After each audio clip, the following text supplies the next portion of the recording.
All right, it looks like we are recording and live on YouTube. I'm going to be trying to put this on our Facebook channel so we can share live as well. I'll also be leading us today as Lori is feeling a little bit under the weather. So we can get started. Let me look at our agenda. I'm going to be skipping the reading of the mission for right now because I don't have it in front of me. What we can do is put up our agenda for review and approval up for a vote. Has everybody seen our agenda, or do you want me to share our screen? Can you share the screen? Mm-hmm.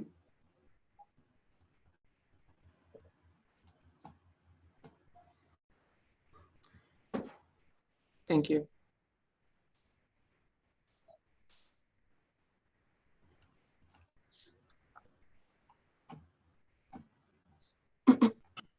All right, do we have a motion to approve the agenda? I'll motion to approve.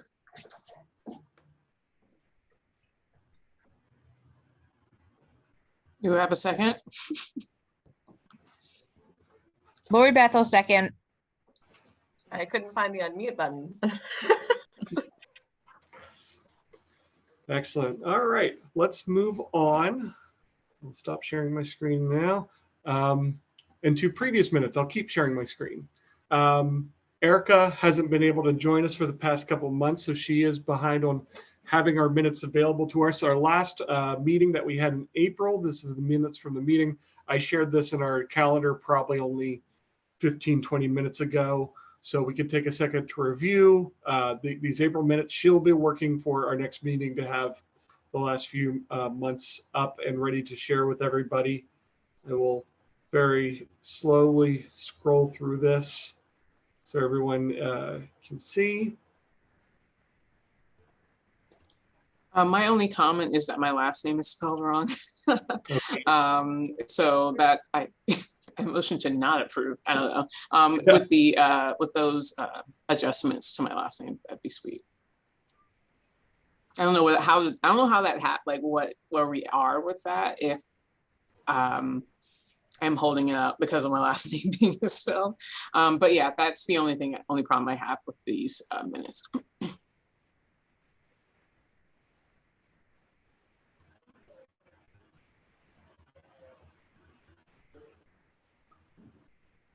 All right, we will put up a motion after scroll down here to conditionally approve with the change that Amie has suggested, and we'll make sure that that's next meeting have this and our other meeting minutes available for everybody. Does anybody see anything else that needs changed?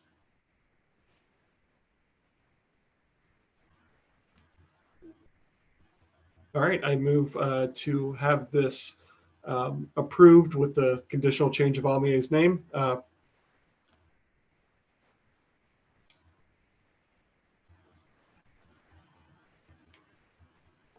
Myrna, is that a motion to approve? Yes. And we have a second? Sorry, I should have been vocal. I thought there was already a motion. Sorry about that. I'll second. All right, everybody approve? Hand up, thumbs, anything works.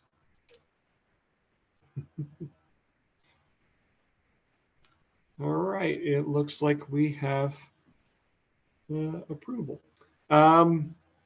Great. So moving right along to our agenda. We have a guest this week or this month, Adam Nye from the Pittsburgh Center for Creative Reuse. He's got a presentation for us about his, let me stop sharing my screen here. All right, I think I already did that. All right. So Adam Nye, you can take it away. Do you have permission to share your screen? Can you see that? It looks like I do. I did want, before we started, can we introduce ourselves? We didn't do that today. Thank you. That's right. We do need to do our introduction. I'm sorry, Adam. I want you to know who we are. Yeah, okay. I'll just start. Hi, my name is Amie Ekweli. I'm a recycling specialist with the City of Pittsburgh Environmental Services, and I live in Point Breeze. Popcorn to Christopher. if I may just interject, and Oh. you are a board member of Yes. Pittsburgh Creative Reuse. I have to like get my whole spiel down. Yes, and I'm a board member of PCCR. Thank you. Thank you. Thank you, Amie. My name is Chris Mitchell. I'm co-chair of the Clean Pittsburgh Commission and anti-litter specialist for Department of Public Works. I will go over to Lori Beth if she's on camera there. Or not Hi, on camera. everybody. I'm Lori Beth. I'm the co-chair of the Clean Pittsburgh Commission, and I'm just a resident. Oh, and I live in Crafton Heights, West Side. We'll go to Emily. Hi, I'm Emily Potosny. I'm the Zero Waste Pennsylvania Program Manager at Pennsylvania Resources Council, and I am outside the city in Millvale, and I'll go to Afton. Hi, my name is Afton Giles. I'm the co-treasurer for the Clean Pittsburgh Commission. I'm the senior sustainability coordinator out of the Department of Planning for the city of Pittsburgh, and I live in Homewood. Let's see, I will popcorn to Myrna. Oh, looks like I shrunk. I'm Myrna Newman. I'm the executive director of Allegheny Cleanways, and I live in Polish Hill. And I will popcorn to, let me see who is still. Erica? Erica, yeah, sorry.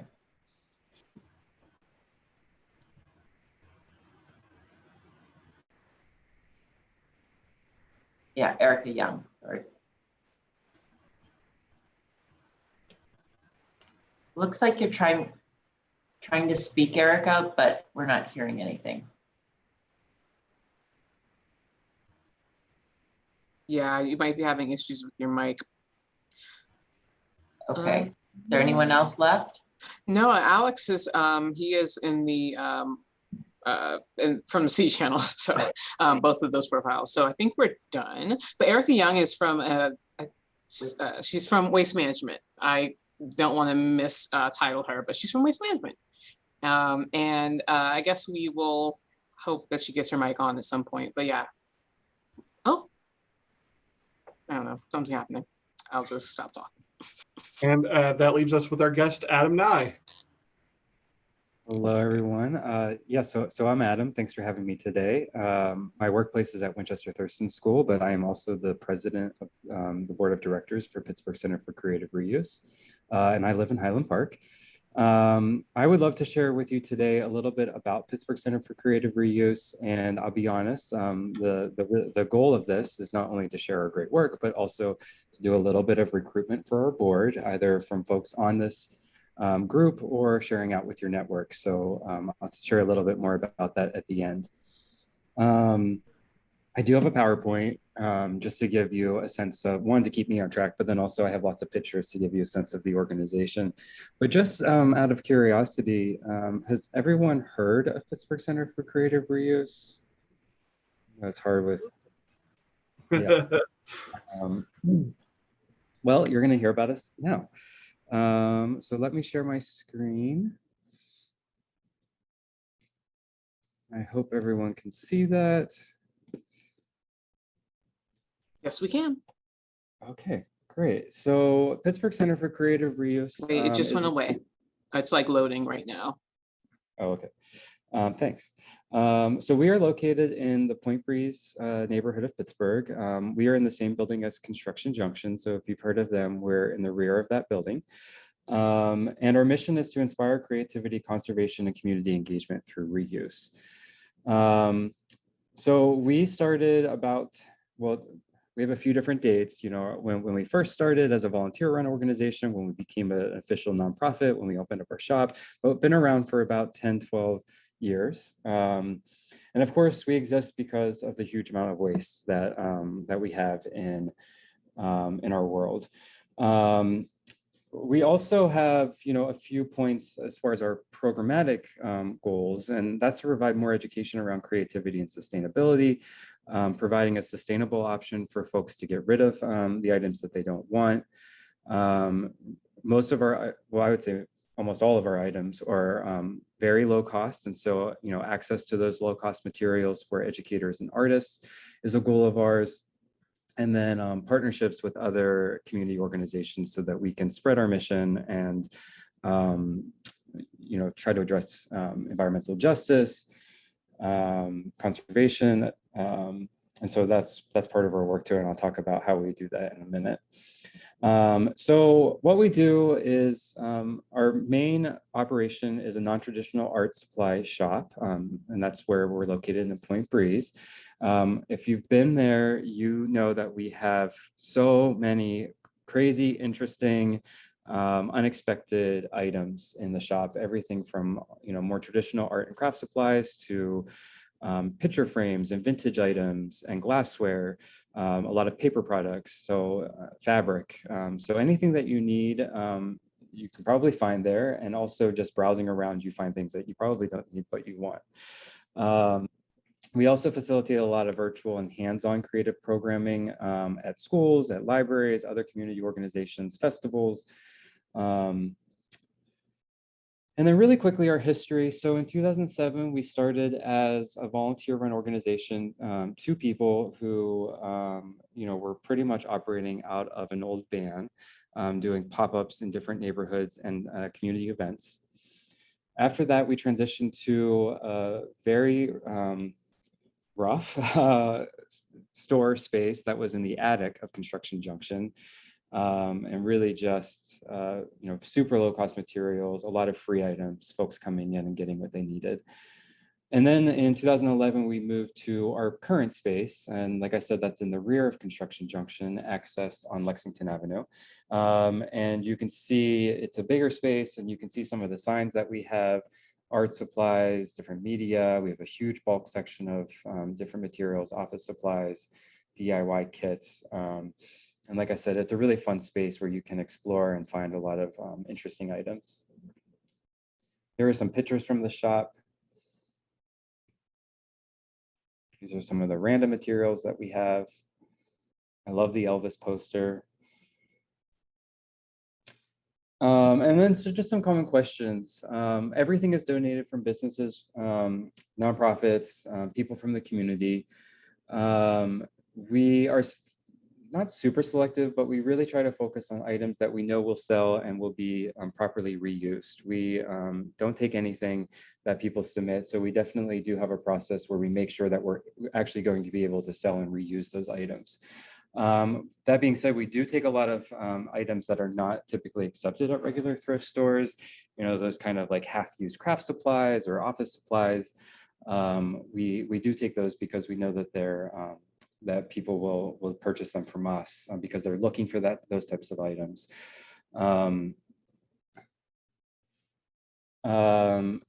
As far as our budget goes, almost, I think 80% of our operating funds come from shop sales. So the shop really is our main operation. Of course, we do get grants. We do programming in schools and libraries and other community organizations, like I said. We have sponsorships for special events. And then, of course, we have a fundraising initiative from individuals, foundations, and corporations. Creative education programs are another essential part of our operation. So during COVID, we launched a new virtual learning experience and a DIY kit program where you could have kits mailed to your house and they're kind of ready to go, all the materials and instructions that you need. But we also do custom activities for groups, hands-on workshops. I'll have some examples there. We have field trips, we do art parties, birthday parties, professional development for educators. And then we participate in large-scale public events. Probably the largest one is the Three Rivers Art Festival. We run their kind of creative zone, but also doing pop-ups at neighborhood festivals. We're at Picklesburgh this weekend. So we are at lots of different events. And then these are a few visuals of the great creative education programming that we do. And then just another tidbit of information, we do have a creative education program staff, but we contract with a whole list of teaching artists. So really trying to financially support and give educational opportunities, work opportunities to teaching artists who are in the community. So we don't only staff these programs internally.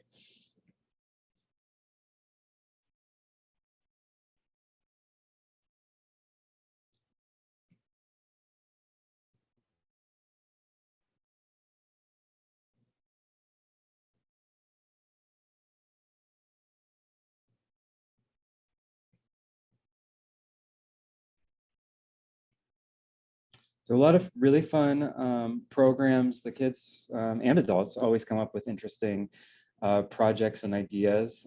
We do offer our programming on a sliding scale. So based on the organization that we're working with and their budget, a lot of free programs that are through grants.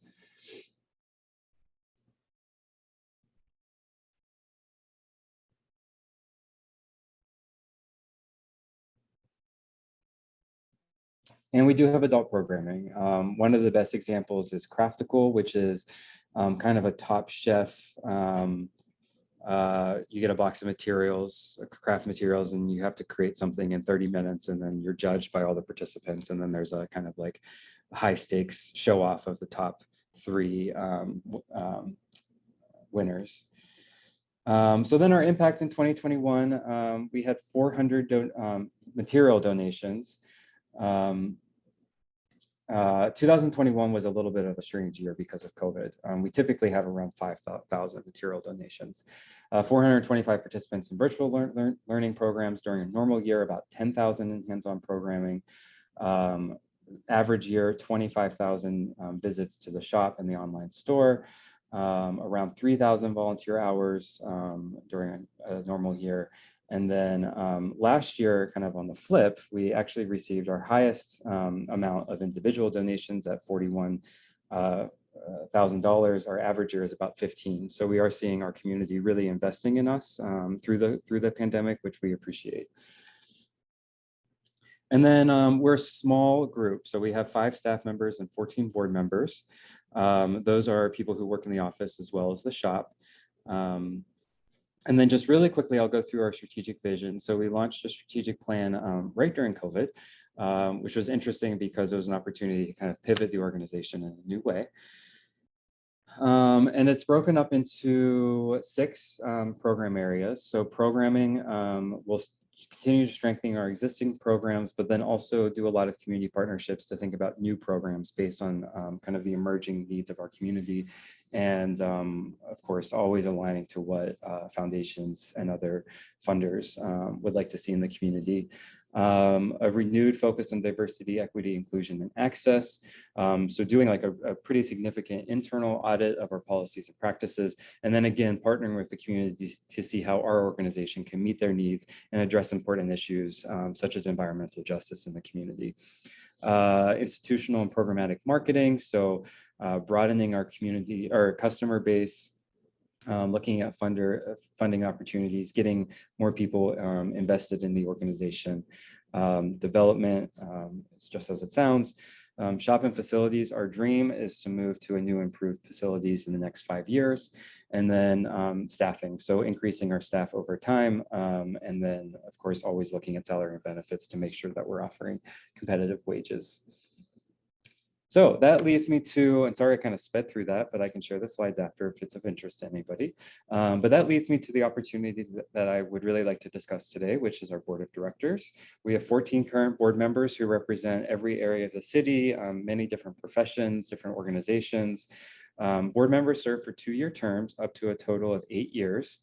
And every board member serves on a committee, and those are the committees there: development and marketing, facilities, and then governance and inclusion, diversity, equity, and access.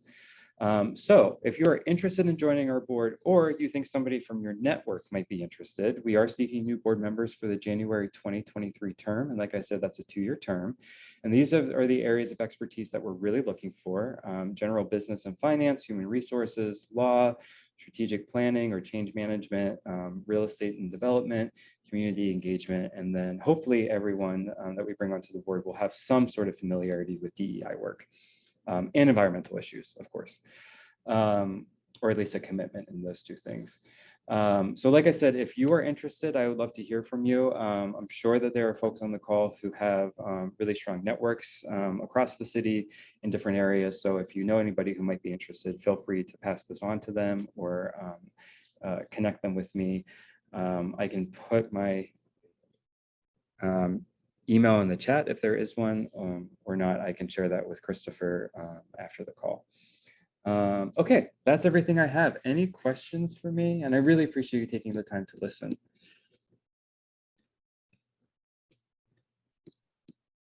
Oh, but this was great. Thank you. Yeah, very excited to be a part of the board, and there's a lot going on behind the scenes. It's, I think like any commission or board, it can be a little slow at times, but when exciting things happen, there's something to celebrate, especially as we reuse and keep things from entering the environment. I really love this cause, but Chris, go ahead. I was going to say that we'll certainly share in our Clean Pittsburgh newsletter, share on our Facebook, the call for board and all the great work you're doing. So look for an email on that, on information on what we could share through those channels. Also, we have tasked AMIE with finding a great way for you guys to get involved with this year's Garbage Olympics. So I look forward to talking about that and what we can do together. Yeah, we had a little bit of a slow start there over the last month, but we finally had a meeting recently about the Garbage Olympics, and ours is going to be September 17th, right? And when is Craftical this year? Do you have a date yet for that? I don't think we have an official date, but it's usually the end of October, like the week before Halloween. Okay, all right. Yeah, so I'll be in touch about this more specific thing that I've kind of let fall off wayside, I'm going to be honest. But yeah, so yes, I'm really excited how we can work together and like make it a 2-month-long keep track, like waste out of our environment and be creative about it extravaganza. So, but yeah. Great, thank you. Well, looking forward to partnering, and thanks again, everyone, for taking a listen. Awesome. If we don't have any questions, we can roll right into Garbage Olympics. Adam, you're welcome to stay, or if you've got things to do, you can pop off, whatever you want to do. We're happy to have you either way. I'm going to drop off, but thank you again, everyone. Thank you, Chris. Thank you. All right, Garbage Olympics, we have announced the date is going to be September 17th. This week, we have reached out to all previous year's teams' captains to give them their kind of first dibs of registering their teams, and they've done so. I think we have somewhere between 10 and 15 neighborhoods already signed up. We'll give them one more email probably by the end of Friday saying last chance before we go wide to the public. So starting on Monday, July 18th, we're going to have the big public push of register your neighborhood, register yourself to your neighborhood team, and we'll be doing that continuously until the actual date of September 17th. So anybody who wants to get involved, please let us know. We've got a ongoing meeting set up for planning the Garbage Olympics, but we've got a pretty good start, even though we had a very late start this year. I think a lot of things are falling into place. We've learned a lot from previous years where we need to improve, and the things that are working, we've got pretty on track. Very little work to do on the things that are working. So very excited to announce that, and stay tuned for more information, especially once we go live. We'll want a lot of that shared through your channels as well. So that'll start next week. Do we have any questions about the Garbage Olympics? Awesome. All right, moving right along then. I think that was item number 6. So I skipped item number 5. I'll go to that. Ballot bin updates. I don't know where we left off with ballot bins last time we talked, but as of right now, there are 2 of the first ones placed at the city county building. It's already generating some buzz.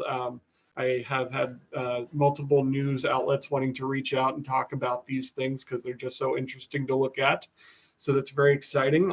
We also are going to be this week, either today or tomorrow, reaching out to all of our initial applicants in the Avenues of Hope and Nighttime Economy districts. We had about 24 applications altogether for this first wave. And for all of them, we're going to be either approving yes immediately or a yes but. There are all the ones that we have that have permission to place exactly where they want it. They are the property owners and things like that. We're giving an immediate yes to, and we'll be working with placing as soon as possible. Everyone who does not have the obvious ownership over the area, we're going to give a conditional yes, let's work together on. So out of those areas, like I said, we had 24 applications. Some of them asked for multiple at some locations. We're expecting to have somewhere between 10 and 15 left over from this initial wave, and we'll be looking to place in the areas that we're finding gaps. Surprisingly enough, the south side, Carson Street, did not request any, and that's weird because there's a lot of cigarettes there. So that's where we're going to want to look to find partners to work with. Go ahead, Olmie. Hi, yes. So I, part of this programming, I was hoping to procure more of the more boring, regular infrastructure for collecting cigarette butts, the ones that you see perhaps downtown. I saw some in Brookline the other day. But I am having a hard time getting in contact with Keeping America Beautiful. I sent you an email, Myrna, about it. I hope I sent it, honestly. It could still be in my drafts, but I was curious to know if you had a good contact that you could share with me for Keeping America Beautiful. It could be any contact. I think my guy either like left the company or is something unfortunate happened to him. And I've just been trying to get in contact with anyone so that we can, fulfill, close up some more of those gaps that won't have the fun ballot bin in them. So, Sure. Do you have anyone? Probably, yeah. Let me Okay. look. And sorry, Yeah, if you could we've been moving into a new office, so I've not been in front of my computer as much. Sorry about Okay, that. totally. No, that's fine. I know I'd get in contact with you anyway, but I was just curious if you had a good lead. But yeah, we'll keep that on email, and hopefully I can get in contact with Keep America Beautiful at some point. But thank you. I'm going to share my screen real quick. This is a map of where the applicants have asked for the bins to be placed, so we can see it's spread out pretty good. We do want to get concentrate a little bit more on the south side flats there with our next waves, and some of these are clustered, and we say, okay, they have asked for 4 at a very close amount of space. Let's give them maybe 2, something like that. So those are going to be sort of negotiated, but we're very pleased with how many people are interested in these so far.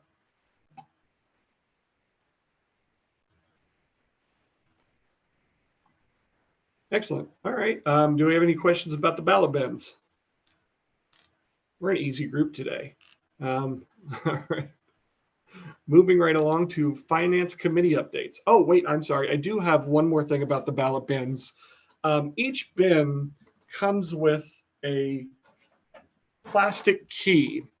It looks like this. It is a very strange key.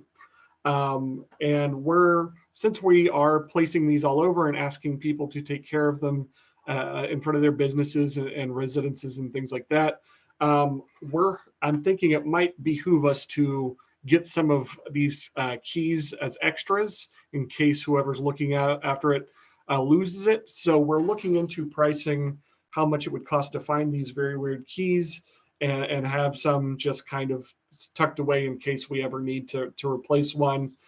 So that might be a budget ask we're coming to the Clean Pittsburgh Commission with by next month or our next meeting rather. So keep an eye out for that. And we'll add that to our finance and our budget spreadsheet and everything like that. Anyway, sorry about that. Chris, sorry, are they all the same? Like this one? They are all the same, yeah. So they're all the same. It's called a barrel key. I went to our city key maker and said, can we make copies of this? He said there is no way. We have to order them specially. Could you get them from I don't even know the name of the company. I know we have the UK, but that was quite the ordeal to get them from the overseas. But could they have any suggestions on like where we can get them in the United States, made specially, perhaps? They referred us to the people. They got this from the company. They have the locks and keys. They buy the locks and keys from. They only have a 1-to-1 ratio. So when it comes, at least from Hubbub's side, who provides the ballot bin, so we'll have to go directly to the key maker, which is and the lock and key maker, Southco. We're going to have to probably order from them or distributors to get the keys individually. Hubbub does not have those extra. So We're pricing that out right now, and we'll be back next time we meet with a request for maybe 20, 10 keys, something like that. Nothing exorbitant. We don't need one per one of what we've got. And I think that'll let us go right into Finance Committee updates with Afton. Hi, I've been out of the loop a little bit, but as I know, I don't have any Finance Committee updates as per our last budget. And let me see if I can pull it up so everybody can see my screen. Let's see, share screen. There we go. Share. Can everybody see that? Yep. Okay, great. So this is our budget so far for 2022. We do have money set aside for our neighborhood of focus. Let's see, I think we're still showing that we were thinking about doing something possibly in Esplin. I know that we were trying to do some stuff in the previous year that did not come through, but we do want to still show some Esplin love. We do have some money that we have set aside for our dumpsters cost. These are the ballot bins, our city surveillance cameras for the year, Allegheny Electric, and I think the Allegheny Electric is who helps to, goes along with the city surveillance cameras in terms of making sure that they actually have power, to my understanding. Garbage Olympics, we have $2,000 set aside. The literati license for this year is back to being $5,000. I think that we were able to negotiate with them to keep that around the same cost. And that's giving us, oh, and the last thing is our e-waste subsidies, which I know we were still working out. We are now working with, I believe, PRC on e-waste going forward. And I know that at some point we were still in the midst of figuring out contracting for that. So we have a total of $23,334.03 that we have set aside. And that's all I have right now. Does anybody else have any updates of things that they know that needs to be added to this? Yes, I think we did have the Esplin event, right? Oh, okay. So we are I don't know where we are as far as invoicing for that. Okay. Emily, well, you popped on, you have an update. Yeah, we did have the Esplin event and it was under budget because there wasn't as much e-waste collected from that as we thought we would find. So I'm not sure what that ultimately came down to, but I know Sarah has those numbers from, excuse me, from eLoop. Yeah, and I think what had happened, sorry to interrupt you, Emily, sorry, was that I think your CDBG funding may have covered the cost. Oh, yeah, that was probably it. So then I'm not exactly, I wish Sarah was here because for some reason then you covered our dumpster cost, which I think was what was there. Like we haven't spent any of it. Yeah. You have such a hard time spending money. Oh my goodness. Yeah, I know. And yeah, so and I had asked before, you know, how to submit our staff hour, you know, the cost, which was also below budget, but yeah, just so I'll touch base with you after about that. Okay, sounds good. So, Sarah, okay. Oh, sorry. I was going to say, Sarah said she wasn't able to make it today, but does want to have a budget, subcommittee meeting, and we want everyone who's interested in hammering this stuff out. We want to do in early August, so watch out for an email for that to join so we can hammer out some of those details. I also know that Allegheny City Electric, that 356 was for fixing one of our outlets for our cameras. I did submit that to Dave Osterman for payment. It didn't go through a P card, so it's likely has been paid. So these are some of the details we should probably figure out in early August when we meet. I'll come back with more information about that invoice from Allegheny City Electric. Good to know. Yeah, I know that some of the things, if they are on contract, we can't do a P card transaction for it, so it doesn't actually go through me. So yeah, those are some important details and we can get that fleshed out. So that's great. So we have spent some money. That's wonderful. And we will come back in August with more complete details as to what our current budget is then. I do have one question. As Alicia's out for a good bit of time, and I'm not sure how to go forward with the e-waste subsidies because it's it's like we're all basically what we're all trying to subsidize is PRC is our vendor and PRC is on the on the commission. So I know there's a host of things in there, and Alicia was going to help us as an outside entity kind of take that on. I have not taken a look at where she was when the last time she was looking at this, but if we're going to have at least 2 events this fall, one in Deb Gross's district and the other one in Teresa Kell Smith's district. At least we have a contracted for 4. Excuse me. So I'm not even sure if we will even get to figuring out how to use this money in a way that's not like I don't know, nasty, right? And not that I don't even know what the word is, but we want to use it honestly, right? So I'm not sure, but if we do have another use for this money, I guess we can go ahead and try to move it in that direction, and then maybe in the next year, since we have a hard time spending money sometimes, if we know how to spend the money, just put the money there. So right now, I think e-waste subsidies is probably something that might not get spent on. So. That's fair. We just want to make sure that we are not sort of butting heads or double dipping in a sense. So yeah, we can hash that out in August at our August meeting. As part of our August meeting, since some of that will probably need to be relocated and moved around, and some of the things that end up costing less than we thought, we may be making a larger ask for the Garbage Olympics. Usually we spend all $2,000 on litter grabbers, but after we last year split that up between 60 teams or 56 teams, was that correct? 46 teams, however many it was, that's only 2 to 3 grabbers per team. So I think there is a greater need that we could probably spend towards that for supplies for our volunteers. But between our August, during our August budget committee, we'll hammer out some of these details about where we may want to move things around and then bring it up for a vote at our next meeting. That sounds fair. And I will say litter grabbers are definitely clutch when you're picking up. It saves your back, and there's just some nasty stuff out there in general. So those are super helpful. Awesome. All right, that brings us into our next topic, which is our yearly meeting with the mayor. We've put in a request with the mayor's office. Typically, these meetings happen in July or August, so we're pushing right now to see if he has time for us to meet in August to let him know what we've done for the year, our requests directly to the city.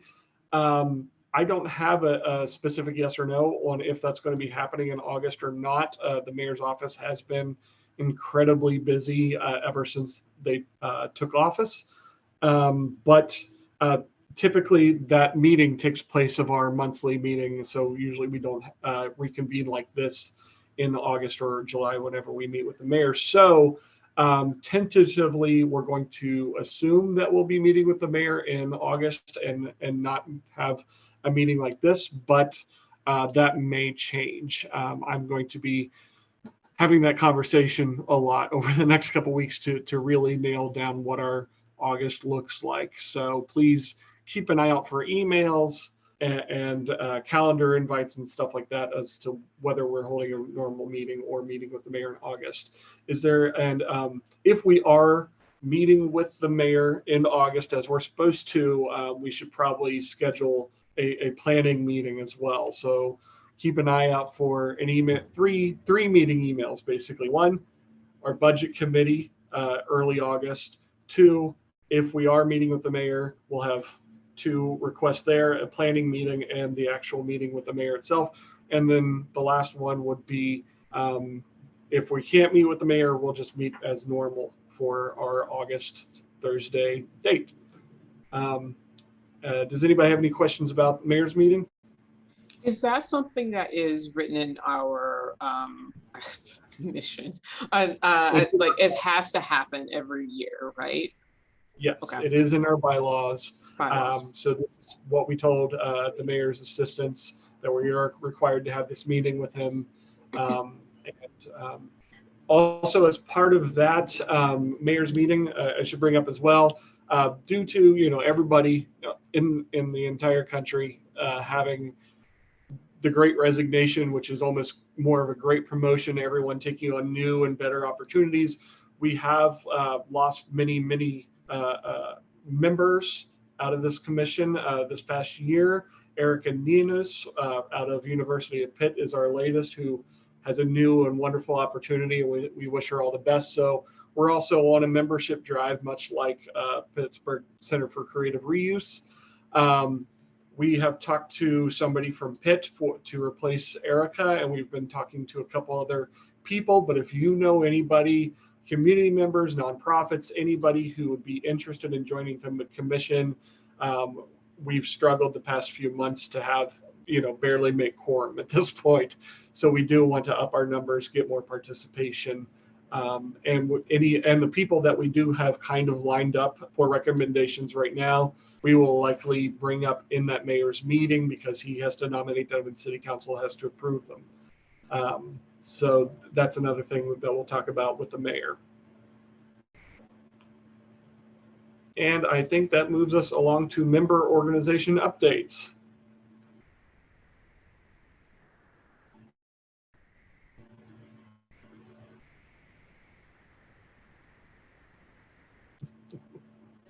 I'll go. We have another 2-day cleanup in Seldom Seen. Might be our last. Hopefully it will be the last. Might not be though. Depends on how many people show up and what we get done. But we're nearing the end for sure. And it's Saturday and Sunday. There's also a cleanup on the riverfront on Saturday in Lawrenceville at 40th Street.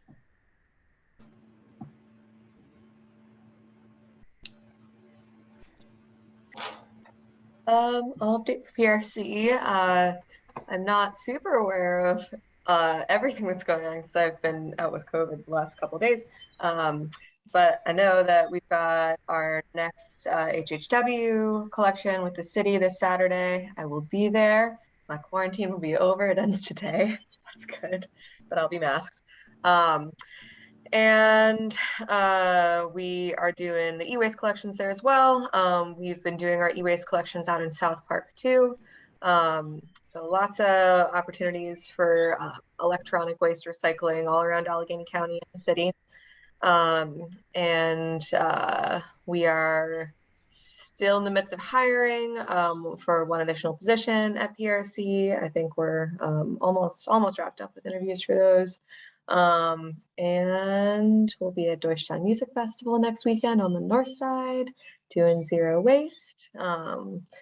And yeah, so, the Glass Collaborative has launched a bunch of new stuff as well, which I'm not super familiar with all the different placements, but our website prc.org/glass has all that information on it if you're looking to recycle glass specifically. Yeah. I'll go after that. Yeah, Emily, thank you for bringing up our collections. We are having our second collection at here at Environmental Services for Household Hazardous Waste of the summer. Last I heard, it was just about sold out. This is still part of our soft launch for HHW collections, which are happening once a month. Excuse me. And we will hopefully be putting out press very shortly after that event to celebrate how well this has been going so far, as we had our twice a week electronic collections and, coming up our second successful HHW collections. So we'll make that more widely published. It is by registration. We're trying to get everyone to register still, just to keep the traffic low, as we still are an active location for trucks that come to rest after work.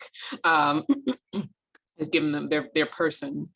Yeah, these trucks are people. Anyway, so yeah, so those are great. And our glass collection has been going very well as well. And we use the same processor for the glass collected as PRC does. And it gets directly to the processor, which is great and what we want to see. But yeah, environmental services is still kicking, still putting out bins, still, doing the trash collection and the best that we can with the people we got and hard work that they do. But yeah, that's pretty much it from environmental services, or at least from recycling. Thank you.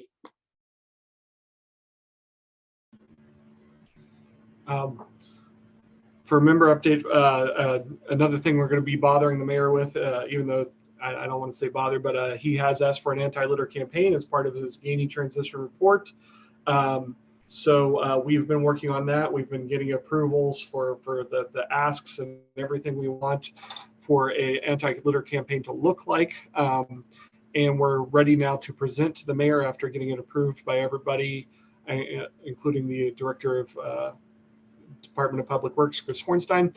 So that will be happening either by the end of this month or early next month. So we're going to have a lot going on with the mayor by next month.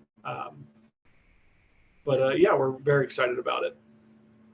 Chris, I think there might be something happening statewide on that as well. So can I touch base with you, or who's the best person to touch base with about that? Yeah, absolutely. Touch base with me. We did want to incorporate the statewide litter action plan that we all helped work on, and we don't want to rewrite, things that are already going to be happening statewide that would work just as well as creating our own. So that is incorporated, but I do want to talk more specifically about that statewide plan. Okay. Yeah, I just have an inkling, but I'll look into it.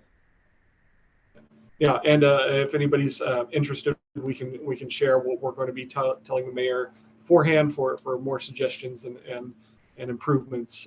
We have a little bit of time before we get in front of them.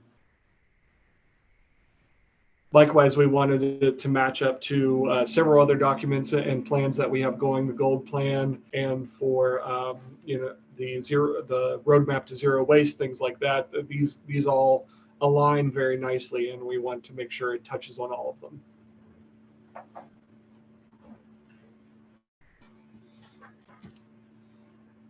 And if that is it for member organization updates, we can go ahead and adjourn.